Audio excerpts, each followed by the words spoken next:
figured I would like this better than you when earlier you said you weren't into binge watching things. It's a lot. It's just a lot to take in all at once, and I'm just kind of like... Brace yourself, handsome. This is only 6 episodes. You should have been here on the day where I had to watch 26 episodes of Saved by the Bell in like 14 hours. That was the longest day of my life. Bet, that man. was a longer day than God. Loki being repeatedly kicked in the nuts during a very small time warp that he was going through. And you know, that's kind of how I look at binge watching some shows, is that they just kind of feel like, you know, being kicked in the nuts repeatedly. I'm used to it. Well, it depends on the show, but I do like that since these Marvel shows are on Disney Plus now, versus when there was the Netflix series. Mm-hmm. The Netflix series, most of them were about 12, 13 episodes or something. I don't know if it was some kind of obligation for it to meet that 13 episode goal. Yeah. But even a lot of the better ones maybe didn't necessarily have to be that long. Mm-hmm. But when you had one that wasn't very good, boy, did you feel those 13 episodes. Yeah. And now here you have these shows, regardless of if you think one is too long or too short, at least they are like, all right, do you think you can do this in 6, or do you only need 6? Yeah, I think we need 6 to do this. Okay, fine, you got 6 episodes. Or maybe a little bit more, depending on what the series is. Versus, no, dude, even if you've got nothing, it's got to be 13 episodes. Right. Screw that, man. And this was the first one of these you saw? You didn't see Falcon and the Winter Soldier or WandaVision? No, yeah, this was the first one. Well, you know what this one made me want, honestly? A Josta. The soda, the energy soda that they were... Do you remember that? Do you remember Josta? I don't. It took me a second. Owen Wilson is drinking Josta in this, and you see it in a couple of other places. I was looking at it going, oh yeah, I remember that. That's one that I haven't tried looking for over on eBay. I should probably do that. Brad tries a Josta. An old Josta? Yeah. Yeah, maybe I can find an old can of Josta. I kind of remember not liking it very much, but who knows? Maybe being 20, 30 years old might make the taste a little better. I applaud them for going for the Josta. It would have been easy to go for a Crystal Pepsi or a new Coke or something like that. Josta. No one really thinks about Josta too much anymore. But no, I liked the look of this TVA thing. This time prison that they've got Loki in, that looks like when you're watching like one of those sci-fi movies of the 70s where it's like the future of the 70s. Yeah. Like this organization was probably built some decades ago and has evolved in little things, like, you know, they have their own version of Clippy who's standing there and can come out of the computer screen, but the computers still look very retro and old, and a lot of browns, a lot of oranges, a lot of yellows. No, I was digging that aesthetic. I was digging that look. And there's also this sci-fi Terry Gilliam bureaucracy that they're going through, where in the first couple episodes it was kind of funny for me anyway, sitting there watching like Loki have to do all this paperwork, and he's got to stand in line and wait for a ticket and talk to like annoying tellers that are just without any kind of personality and dead on the inside. It's like Loki visiting the DMV. Right, yeah. in 1976, if it were a sci-fi film. Yeah. That was really cool. I definitely see the charm and everything. It's just that there are moments like that in this show that just kind of drag on for me, and I'm just kind of like, come on, get on with it. I was digging it. I was digging that you've got Loki, who's all about mischief and chaos, and sure, he can go with them on this mission, but they got to fill out the proper paperwork first. And read some files to really study up on what they got. I was liking that. It was different. You make a good point. You know, it's literally Loki's personal hell, you know? Yeah. As far as the other Disney Plus Marvel shows go, I liked WandaVision fine. Like, it kind of shit the bed in the finale, but for the most part, I did really like it. Okay. I liked Falcon and the Winter Soldier. They were good, but I was sitting there watching them going, I don't know if I would have watched these on my own. Like, I was sitting there like, yeah, I do feel like I'm watching these because I gotta review them. I'm liking them, but I don't know how quick I would have been to watch it if I wasn't talking about it online. This one, for 95% of it, I was with it. I was really into it. I was like, okay, this has such a cool aesthetic. It's unpredictable. Like, I don't know where these episodes are gonna go. I was interested to see where it was going next. This felt like something I'd be really into, and I was enjoying watching it, regardless of doing a review for it. So of the Marvel shows, of the Disney Plus ones, this was the one that I liked the best out of the three. It might be one of my favorite Marvel things in a little while. Like I said, I was digging just the random places it was going all throughout the series. Yeah. 1 minute, it turns out Loki is D.B. Cooper, who did the D.B. Cooper heist because of a bet with Thor. And then they're having to time out different natural disasters to find out where the other Loki is hiding out. So they test this theory by going back in time to Pompeii. We mentioned earlier about, Loki's got to be punished, so he's in this small time loop in which he's getting kicked in the nuts a lot on Asgard. Then we're seeing these time guardians that kind of look like the future dudes from Bill and Ted's Excellent Adventure sitting up on their floating chairs. And then we're in Purgatory Planet with a cloud lion and a pirate ship and a flying saucer. There's several Lokis. One of them's an alligator. And there's a Polybius arcade in the background. So I was with it for the ride. I was like, I don't know what this is going to throw at me next, which is a good thing to do when you have a show about Loki. Yeah. To not really know what these episodes are going to throw at you. Sure. I thought this did it really well. So going back to what I said about just things just like disappearing off the face of the earth, D.B. Cooper. D.B. Cooper. Yeah, like I appreciate that. I appreciate the little stuff like that. Like, it could have gone even farther. Like, what if it also turned out he was Jack the Ripper? Like, that one was just for me. Or he's also the Zodiac Killer.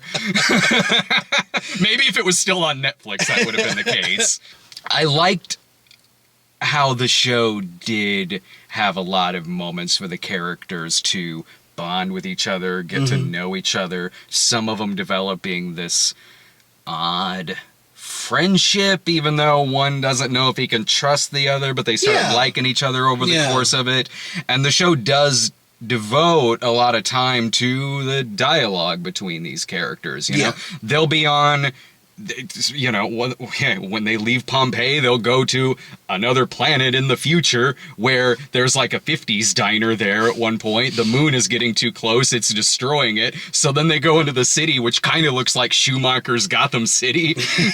And they're on a train where Loki starts singing and dancing like it's Elsa Fraulein SS. Like, but in all those moments, they are sitting there talking to each other, and a lot of the times the dialogue is good, and the chemistry between all the actors is really good too. Yeah. So that was carrying me through a lot of it. I like that it took a lot of those moments like that. And see, I gotta disagree. That, yeah, okay, I guess for the sake of storytelling, you did kind of need some character development in that regard, but man, that episode as a whole just felt like filler. It was just like 45 minutes of just filler that could have been cut down to like, I don't know, 20? Yeah, I mean, I could see where you could trim some here and there. I could. Even in a lot of scenes I liked, I can recognize that it wouldn't be that hard to do some trimming if you wanted to, but I was appreciating how they were letting a lot of it breathe. Now, where I think that your path and mine are going to kind of meet is I was having those problems in the finale. Oh God, yeah. The last episode. Yeah. I was. Cause like we're sitting there waiting for this like epic battle, and they just sit and talk, and it's like, come on. It was like it was going the opposite direction of problems I had with the WandaVision finale, where it's like, okay, all this cool shit just to lead up to this sky fight at the end of it with some other questions I have about the ending. This was the polar opposite of that, where I sort of, it's like I appreciate that, but it dragged. Yes. It dragged a lot. Like, I'm like, you could have tightened this a lot. Yes. And I'm not saying you need to do some stock battle that I've seen in most of these movies. I'm not saying that.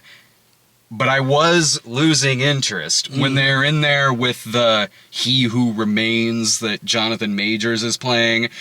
And that guy, he's playing this part like an actor who's supposed to go on stage but got drunk first. Yeah. I'm with you. Like I feel like he should have been more menacing, more creepy, and everything, and he was just more slapsticky, kind of like the Joker. I wasn't feeling it. It was like, this feels like, one, like I said, he's drunk but has to go on stage anyway. And like, well, let's see if no one notices. And it was odd to me. It was like they didn't have faith in this being an interesting conversation, so let's have him be silly. Just cause. I'm looking at it going, okay, Marvel, you don't have to be cute all the time. Right. Like, just meet me halfway on some things. I don't need it to be just like straight kind of boring character, but this is, it was an odd choice for me, and it was kind of distracting. And there were other times in it, like, I didn't think this was perfect by any means. No. A lot of times I did like the dialogue and the interactions the characters were having with each other, and then sometimes you'd have these characters throw out a line like, this is gonna suck, or, well, duh, when I don't even know if those words would be in this person's vocabulary, but they're talking like that because tee-hee. Right. A lot of effects are fine. Some of it was clearly green screen, where it was like, okay, well, that is a really beautiful kind of shot there of the moon getting really close and all these asteroids, but it does kind of look like these two characters are staring at a desktop background. Sure. That's minor. You know, that's minor. Whenever they were saying that somebody had to be pruned, which was saying a lot, my inner Beavis and Butthead was coming out. But there would usually be something that would certainly pull me back into it. Owen Wilson, I thought, was great in this. Yeah, I agree. Yeah. I agree. I was a little disappointed we didn't get no Owen Wilson. Wow. But yeah, no, I dug his performance. Yeah. He was really key in this show. Their chemistry was really good with each other. Yeah. And there's a thing that happens about 4 episodes in where I was like, oh no, with Owen Wilson's character. Luckily, you know, he'll come back and it'll involve a pizza car. So I was like, oh, thank God, because he was one of my favorite characters. I know, same. With the problems that I had with the finale, I liked the ending. Yeah. I thought it brought it back at the end. Sorry. Oh no, I was cut you off. No, it's fine. I was just saying, like, I thought it brought itself back there in the last couple of scenes to the point to where it made me pretty excited for a season 2. I really, really liked the cliffhanger that it had. Any other like Marvel movie or Marvel show, I might be like super excited, or I might just be like, I just got out of a rock concert or something like that. This, I just was kind of meh. But at the same time, I know that this is going to tie into something. Oh, sure. So yeah, it's definitely worth watching for that sake. Yeah, I liked it a lot better than I liked Black Widow, and I liked Black Widow just fine, but I enjoyed this better. This I thought was more original. I liked. See, I gotta say that I was actually more entertained with Black Widow than That's this. fair. Oh, yeah. Let's talk about the scene where they go to 2050.